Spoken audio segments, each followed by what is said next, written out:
Hello and welcome to the Open Democracy Show.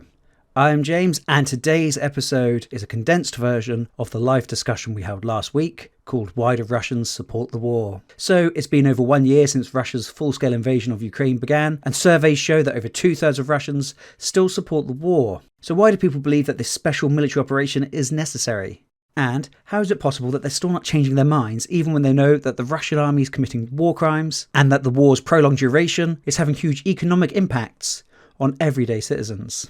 Well, that's what our panel is aiming to answer in this episode. If you'd like to watch the full debate, you can do so over on our YouTube channel.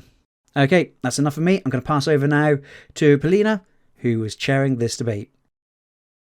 Hello, good evening, everybody, and welcome to Open Democracy's live discussion on why do Russians support the war?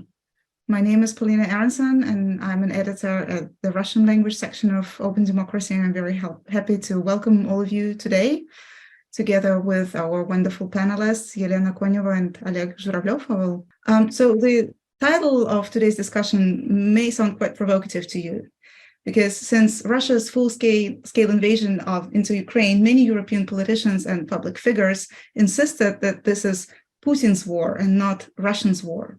And this popular trope suggests that regular citizens do not support Kremlin's politics and that the virtual absence of open protest may be explained only by people's fear of prosecution and imprisonment.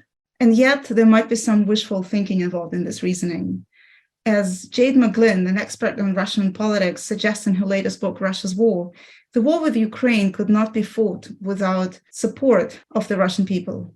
What does support actually mean? And what role does propaganda play in feeding it? Since the beginning of the war, Open Democracy has tried answering these questions in our publications. We have spoken to media experts and sociologists. We have reported from Russia's poorer regions and from capital cities. We have turned for expertise to the few remaining independent local deputies to find answers. And unfortunately, what we found wasn't exactly great news. Indeed, very few people would agree that they actually outwardly support murders of civilians and destruction of whole cities. Most, however, would find explanations for why, in this particular situation, the so-called special military operation was, in their opinion, the lesser of all evils. And today we will try to find explanations to the seeming paradox together with our experts, Yelena Konyeva, founder and researcher at international research and analytical company ExtremeScan, and Oleg Zhuravlev, researcher with Public Sociology Lab, an independent hub conducting qualitative social research. So, Oleg, Yelena, my first question to you. What was the moment when you realized that support for the war is, in fact, quite widespread, if not massive, and definitely larger than you might have expected? And how did it make you feel? Since the week the war started, when we finished our first opinion poll, and we find out that support is really high. It was 58%. And the beginning of the war was insane, it's clear, but the level of support seemed impossible. You see, I would never believe that we could get to these figures. I can understand why people could support Putin or governor or accept without protest injustice or cruelty or lies in the country. But it's very hard to understand how people can support the war, which is the worst what could happen in people's life. And for me, it was a very painful and motivating question. So I decided it would be my personal goal to understand the reasons for that support, the nature for this support, and to find a narrative to do all the best to decrease it. So, of course, there was a shocking feeling, but on the other side, I would say it was inspiring for me, because I guess that it would be my business for the rest of my life. I just want to explain very briefly that whereas Yelena's company is conducting actually opinion surveys and telephone surveys and doing polls on large samples of population, Oleg and his team are working with qualitative methods, working with smaller samples by in-depth interview methods. So the impressions from the field also vary because of the method differences. Please, Oleg, go ahead. Yeah, so the first opinion poll numbers appeared very soon after the war started, and we saw like the huge number of those presumably supporting the war. So, and we didn't trust, because we used to study depoliticization and political indifference in Russia for many years. We know that Russia is not that much politicized society. So that is why we thought that some numbers could be falsified, but we decided that we have to take in-depth interview to understand what does it mean for a person to support the special military operation. So we realized that yes, that for many people, support is not active. Support is maybe not, we can call support in a strict sense of the word. Then we took another wave of interviews to understand how this support changes over time. I understand why Oleg didn't believe, because the worldwide known figures were coming from the State Research Institute. It's not falsifying the computer figures. It is just the way how they ask. You just need to rightly ask in the right form. And that's why we always have a huge difference. And unfortunately, the whole world think 80% of Russians support the war. But it never been the truth, that figure, even our figure up to 60%, it consists, later we will discuss it, consists of very different groups inside of support. But I'm struggling even for that very surface measurement, like question, do you support or not? Yes, it's true that state-run opinion polls have basically discredited quantitative research methods. And actually, now at this point, I think it's fair to ask you the question, is it even possible to conduct sociological research in an authoritarian regime where people might be afraid to express their opinion? And how are you able to verify that the figures that you are getting, Yelena, from your polls, and that the narratives that you are gathering from your interviews, Oleg, that they actually are representative of bigger clusters of society? So I'm absolutely confident that what we reporting is very close to the reality. Working with words and only in-depth interviews, only qualitative research allow us to go in depth and to understand what is behind just answers to our questionnaires, to our simple questions. The difference between initial contact and final collected interviews is not much worse than compared to before war times. So it's very important to give opportunity, to hide to hide the opinion on the sensitive questions. And one of respondents even said that thank you very much for the opportunity not to discover my views. That because people, by the way, people are sometimes afraid to answer the questions. What is crucial, of course, formulation of the question. So they are very human and not to do it too formal. And when I'm listening to the real interviews, I hear that people do not want even to stop just after answering our questions. They want to continue this topic. When we ask the person, do you support? Yes, I do support. What are you ready to do for the world? Ready for charity, for the army, or go to participate in Ukraine? No. And do you expect any good for you, any benefit for you out of the potential victory of Russia? No. Okay, so what does it mean, your support? So we really try to take few criteria and combine this group of real support. And that prevents us from the wrong conclusions or analyzing some false data. Thank you, Elena. This is super interesting. And indeed, I think the question that actually really interests most people in this audience is, what do we actually mean by support? I would like to ask Oleg about that a little bit more, because you work with in-depth interviews. People actually tell you a long story, and maybe you have something to say about that. How do people themselves define support? The very important conclusion from our research is that active supporters are like minority, maybe 10%. Very active opponents of the war also have to constitute minority. So the majority of the society is somewhere in between. So there is a kind of passive support which is not based on like political representation. When people say, we support those in power because they represent us, they are similar to us, we share a common values or common interests. So that is why because we are accustomed to think many people reflect on their own meaning of support and say something like, okay, to be honest, we not only hate any wars, including this one, but we also don't like very much those in power, and we don't understand them. And that is why we hope that they have a reason to start the war, because like it is impossible to start such thing without a reason. So, and then they reflect on like their incompetence, like, what I understand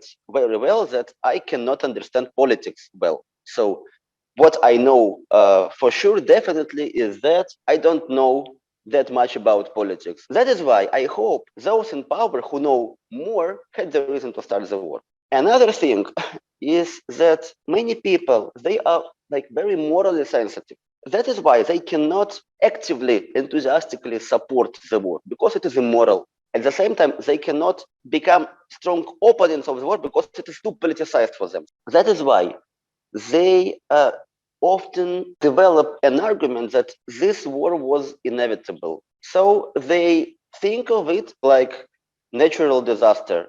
And some of them repeat Putin's arguments about like, if we would not attack Ukraine or NATO would attack Russia in the future. That is why very actively finding some arguments and justification in favor of this inevitable nature of people are now finding justifications for the evil that they're witnessing. How have this reasoning, these narratives of explanation changed from the beginning of the war, and whether the support rates actually have fluctuated in any meaningful way? During the stage, yes, the say war rating, let's call it in that way, was changing. Not much, but 30% of people who are opponents to the war, 10 of them, they are openly answering our question, which I mentioned. I do not support. But there are other 20% which do not answer this question, but they answer in other questions exactly according to the profile of opponents. So we think that they are a hidden part of refusal of the war. I think this is what actually a lot of people are interested in knowing, because Russians are observing not only military crimes that Russian army is committing in the territory of Ukraine. They don't only observe all these horrors that are happening over there, and because they can all call them, this is a fake, this is all staged, like these photographs have been taken in a studio, we don't believe all that. All right, but people are actually observing the absolute failure of Russian commandment to actually provide for their own soldiers. They are observing severe losses. They are observing, absolutely inhuman treatment of Russian troops by the Russian government, and yet the support remains rather stable. How is that possible? It is not just one direction process. I would say that I am very impressed by Russian propaganda. I think that it's very highly professional, intensive work. They're doing a very effective job. They created tonal thinking, and whatever information you see, we were thinking, what could influence the war perception? As soon as people will see the truth, when they start to use VPN, when more men on the wall, more killed, any objective facts, it does not work, because they rationalize it in a way which does not disturb their world picture, their picture which was created for a long time. The more losses we will have during the next months or so, it could be two opposite process. One process that people would feel really damages and losses, and they understand that the war is bringing only evil, nothing good, nothing benefit, and they will consider how long we have to keep it. On the other side, I anticipate the second wave of consolidation under Schelling. Special research in border regions shows that where we have Belgorod, Kursk, and Bryansk, they demonstrate higher figures of support. And those who along the border and already felt all these destructions and civilian injury or deaths, you see, they are more supportive to war. Well, that's And probably it's because fantastic. they feel even more reconfirmed in their feeling that their country needs to be protected. When I spoke about people actually, encountering facts about consequences of the war for their own relatives, for those who are in the army, for those who are maybe, losing jobs, do people actually really observe those effects? Do they have a chance to see the reality? We interviewed many people twice, so the first time in spring, then in autumn, and we saw that people don't change their position dramatically. There are no protesters who became opponents of the war. There are no opponents who became supporters of the war. However, within the same position, people can change their attitudes, to be more radical or more moderate. Of course, these changes are caused by some difficulties they face. What our research shows, so that you never know how exactly difficulties they face will change their mind. Many people continue supporting the war because they feel that this social solidarity, which is needed when you have problems, conformism, can be caused by this desire to preserve solidarity. You never know how exactly these troubles will impact people's minds. So this is what we understood doing our research. The respondents which family members are at war or have been participating in the war, they have a shift in supporting the war. And we have the question how people perceive those who try to avoid the army, and more people feel sympathy to them, but very high figure, like 40% who really criticize them and think that they place it's a civil duty to be in the army now. Well, it's a civil duty and a gender role. There are a lot of questions. General, yes, it's demonstrations that you are real men. Once people lose somebody in war directly, when they actually suffer those losses, they have the direct experience, they are actually, they may radicalize and, actually really pine for victory. But I wonder, what do people imagine as victory?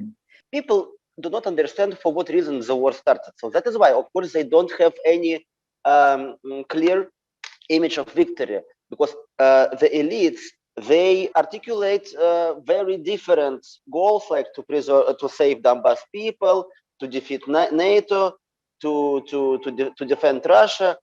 Concerning the concept of victory, you can see how different the elite and ordinary people, because for Putin, with his cult of victory, this war is somehow the repetition of Second World War. Many people say, okay, in the beginning, we believe that Putin made a big mistake and even crime when he started the war.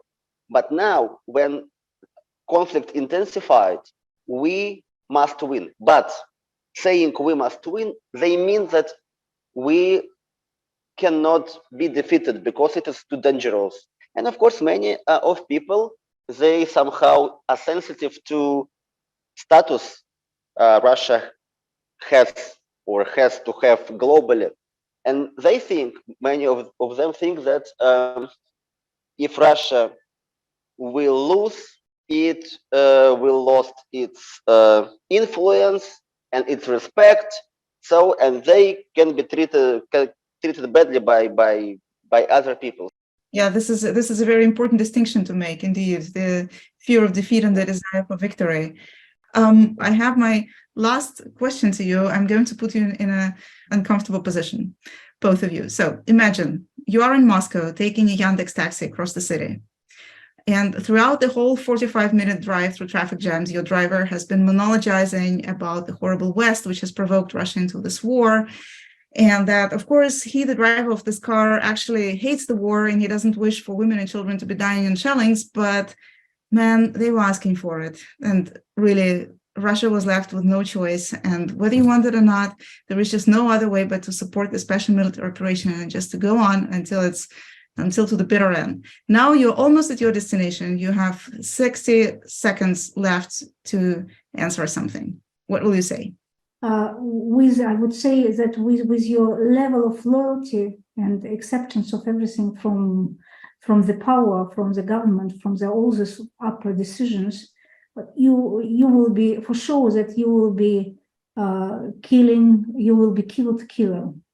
So I would that is the worst and most frightened consequences of the war, I believe, and it works. The fear works. Yes, the real fear, the real frightening really works. Thank you. This must be pretty scary for a taxi driver. Yes, that's what I would try to do, to scare him. Unpleasant news. Oleg, what will you say? So I would say, think about consequences that already happened because of the war, and that will happen, and which are not good. So I think for Russia, for himself, for his family, for his country, because infinite war is like is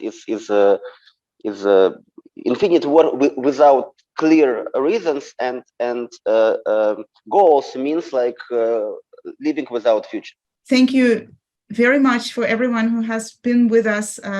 Thanks a lot to our wonderful participants, Oleg, Yelena. It's been great to have you here, and I very much hope we will see you again here in the live discussions with Open Democracy, or as our authors, our interviewees for our web platform.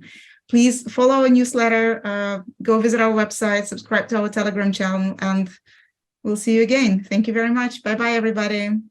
Well, thank you so much for listening. If you enjoyed today's episode and you're not yet subscribed, please do hit that follow button. Also, if you're listening on an Apple device, please leave us a review on Apple Podcasts. It really does help us drive up the profile of the show. As always, don't forget to head to openDemocracy.net so that you can find out more about the topics of today's live discussion.